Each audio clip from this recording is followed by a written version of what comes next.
What's the difference between Job and David? What do you think is a distinction between Job and David? Are you with me? So somebody like Job, the Bible records that he will offer sacrifices for his family, for himself, for every of his children. And because of him, there was a covering. Let's see Job chapter 10 verse 1.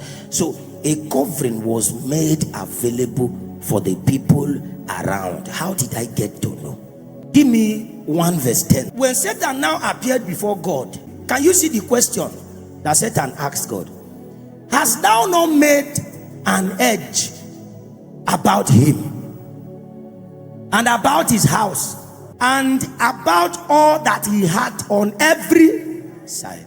Thou hast blessed the work of his hands, and his substance is increased in the land. So you realize that God did not say that he raised men.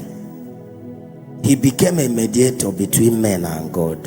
You know, the reason I asked that question is to let you know that people are sent for different reasons. There are people that say that the reason they are sent is to be superstars in ministry.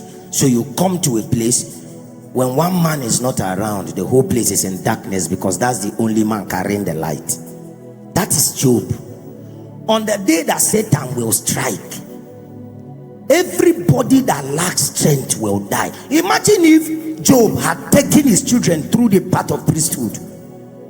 Oh my God, you're not here. So what's the difference between Job? Job didn't have mighty men. Job was a strong man that every other person depended on.